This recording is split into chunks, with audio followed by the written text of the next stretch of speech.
Hello, আসসালামু আলাইকুম।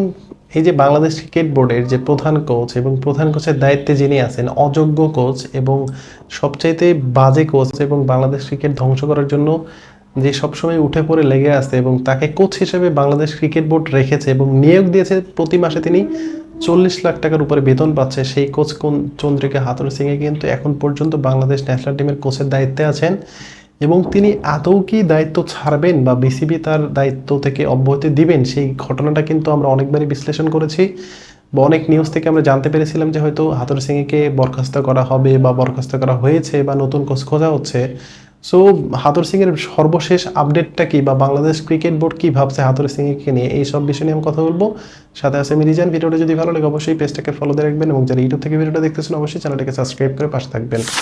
So আমি যদি হাথুরুসিংহের ব্যাপারে প্রথম যেটা দিয়ে শুরু করতে চাই সেটা হচ্ছে যে এই কোচটাকে দিয়ে বাংলাদেশ দলের আদতে কোন উপকারটা হয়েছে? শুধুমাত্র একটা উপকারই হয়েছে এবং বাংলাদেশ এটা অনেক এটা অস্বীকার করতে পারবে না যে রিশাদ হোসেনের মতো একজন লেগ স্পিনার বাংলাদেশ পাইছে শুধুমাত্র হাথুরুসিংহের জন্য। বাট এই একটা অর্জন ব্যতীত বাংলাদেশ ক্রিকেটে তিনি তার ইনভলভমেন্ট বা তিনি বাংলাদেশ ক্রিকেটকে কি দিয়েছেন, যেটার মোহতে পড়ে বিসিবি এখন পর্যন্ত তাকে তার পদে কিন্তু বহাল রেখেছে এবং তাকে নিয়ে কিন্তু চ্যাম্পিয়ন্স ট্রফি খেলার একটা পরিকল্পনাও আছে।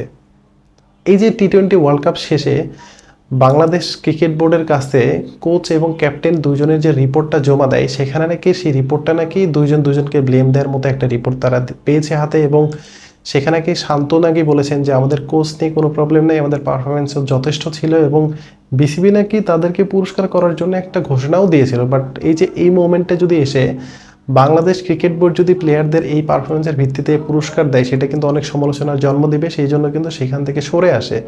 বাট হাথুরুসিংহে কিন্তু তার যে বোনাস বা বেতন পাওয়া সেটা কিন্তু তিনি নিয়ে নিয়েছেন অলরেডি। এবং একটা দেশের কোচ যদি বলে যে আমরা সুপার 8-এ উঠেছি মানে হচ্ছে আমাদের অর্জনটা অলরেডি পূরণ হয়ে গেছে, এখন যা খেলবো সেটা এনজয়ের জন্য খেলবো।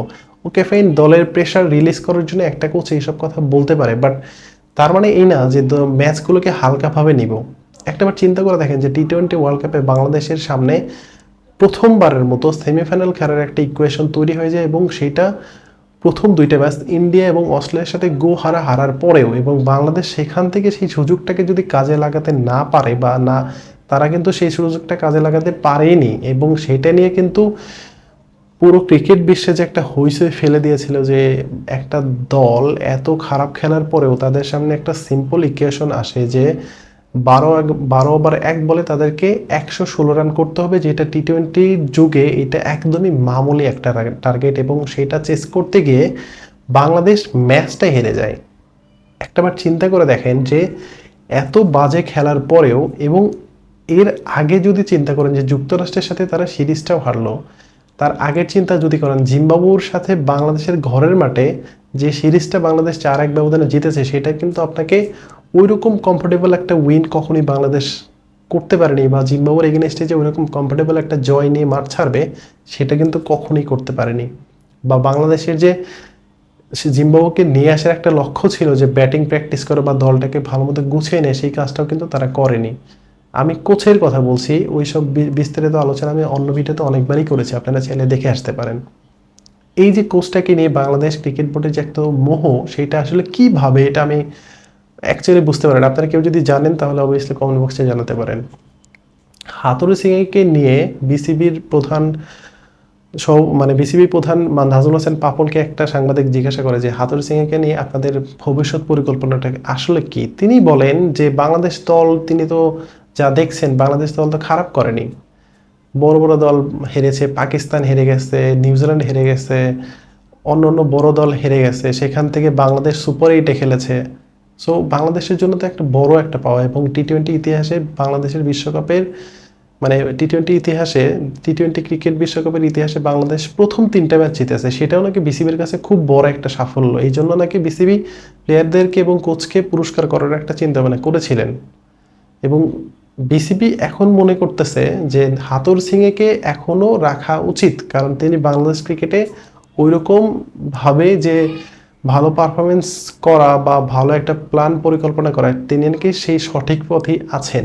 সেটা হচ্ছে বিসিবি প্রধানের একটা মন্তব্য এবং তারা এটা চিন্তা করতেছে। এবং আমরা অনেক নিউজ দেখলাম, অনেক কন্টেন্ট ক্রিয়েটারের নিউজ দেখলাম যে ভিতরে ভিতরে হচ্ছে অনেক পরিচালক, অনেক বোর্ড পরিচালক, অনেক ক্ষমতাবান পরিচালক তারা হচ্ছে হাথুরু সিং এর উপর নারাজ বা নারাজি তাকে কোচ রাখার জন্য, এবং তাকে কিন্তু কোচ না রাখার জন্য অনেক বেশি চাপ প্রয়োগ করতেছে। বাট সেই পরিচালকগুলো কোথায় গেল এবং তারা এখন কি বলছে? হাথুরু সিং এর দিনের পর দিন তিনি দলকে নামাতে এমন পর্যায়ে নামিয়ে নিয়ে এসেছেন, এখন পর্যন্ত ক্রিকেট বোর্ডের কারোর সাথে কোনো মোহ কাজ করতেছে না। আপনি নেপালের সাথে জয় দিয়ে যদি বলেন যে আমাদের এটা সফলতম বিশ্বকাপ, সেখানেও নেপালের সাথে বাংলাদেশ হাঁটতে হাঁটতে জিতে গেছে। নেদারল্যান্ডের সাথেও সেম কাহিনী, দেন শ্রীলঙ্কার সাথে ম্যাচটা ওই একই কাহিনী, হাঁটতে হাঁটতে জিতে গেছে। এবং এই জয়গুলো নিয়ে যদি বিসিবি গর্ব করে এবং কোচকে প্রোটেকশন দেয়, তাহলে আমার মনে হয় যে বিসিবি বা বাংলাদেশ ক্রিকেট বোর্ডের যে আন্ডারে যারা চাকরি করে তাদের জন্য দুর্দান্ত একটা সুযোগ বা দারুণ সুযোগ, যে আমি যত খারাপ করি না কেন আমার কিন্তু ভাই চাকরিটা স্টে করবে বা আমি কিন্তু চাকরিতে বহাল থাকবো। এবং বিসিবি অনেকবারই বলেছেন যে হাথুরু সিংকে যদি এই মুহূর্তে যদি আমরা বরখাস্ত করি তাহলে তাকে কিন্তু পূর্ণ মেয়াদের যে বেতনটা সেটা কিন্তু দিতে হবে। এখন আপনি চিন্তা করে দেখেন যে হাথুরু সিং এর চুক্তি আছে আগামী বছরের ফেব্রুয়ারি পর্যন্ত। তো সেই হিসেবে তাকে খুব বেশি হলে 3 থেকে 4 কোটি টাকায় দিতে হবে, এর বেশি কিন্তু তাকে দিতে হবে না। এখন বাংলাদেশ ক্রিকেট বোর্ডের এফডিআর আছে নাকি 1200 কোটি টাকা, সেইখান থেকে 3-4 কোটি টাকা খরচ করলে কি বিসিবির কি টাকার শর্ট পড়বে বা বিসিবির কি টাকার অভাব পড়বে? বা এটা যদি বাংলাদেশ ক্রিকেট বোর্ড যদি প্রত্যেকটা জনগণকে বলে যে ভাই এই দলটাকে আমরা বাদ দিব বা মানে এই কোচটাকে আমরা বাদ দিব, আপনারা আমাদেরকে সাহায্য সহযোগিতা করেন, ভাই বিশ্বাস করেন একদিনের মধ্যে 3-4 কোটি টাকা উঠে যাবে, কোনো প্রবলেম নাই, সবাই এখানে কন্ট্রিবিউশন করবে। কারণ বাংলাদেশের দর্শকরা এই কোচকে আর দেখতে চায় না। বাট বিসিবি কিন্তু তাকে এখন পর্যন্ত পিছন থেকে ওই যে ব্যাকআপ দিচ্ছে এবং তাকে নিয়ে তারা চ্যাম্পিয়ন্স ট্রফিটাও খেলতে যাবে। আমি যদি আপনাদেরকে ইনশিওর করি যে চ্যাম্পিয়ন্স ট্রফির পরে তাদের পরবর্তী ওয়ার্ল্ড কাপের জন্য এই হাথুরু সিংকেই রেখে দিবে বা তার যে মেয়াদটা সেটা এক্সটেন্ড করবে, তাতেও কিন্তু আপনি আমি কেউ ভাই অবাক হব না। কারণ বিসিবি হাথুরু সিংয়ের মধ্যে যে একটা রিলেশনশিপ বা যে প্রেম, এটা আসলে কোন দিকে বা কি ইঙ্গিত করে সেটা অ্যাকচুয়ালি আমি জানি না। আপনারা যদি কেউ জানেন তাহলে আমাকে কমেন্ট বক্সে জানাতে পারেন। কারণ বিসিবি কি চাচ্ছে বা বিসিবির প্ল্যানে কি বলছে, হাথুরু সিংকে কেন স্যাক করা হচ্ছে না, হাথুরু সিং কেন এখন পর্যন্ত আছে? তিনি দলটাকে ভেঙে চুরমার করে দিয়েছেন, বাট এখন পর্যন্ত হাথুরু সিং কিন্তু তার কোচের যে দায়িত্ব তিনি সেটা পালন করছেন। তিনি বেতন পাচ্ছেন মাসে 40 লাখ টাকা, তিনি বোনাস পাচ্ছেন, তিনি ভাতা পাচ্ছেন, তিনি ছুটি পাচ্ছেন, সবই পাচ্ছেন।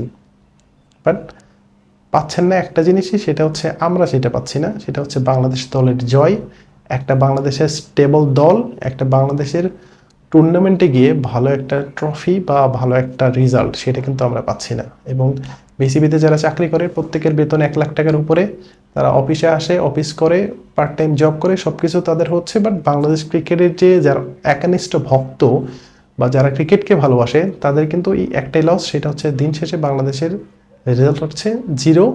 আমাদের আশাহত হচ্ছি, আমরা ইমোশনালি অনেক কথাবার্তা বলি, বাট বাংলাদেশের খেলা কিন্তু আমরা দেখা বাদ দিই না।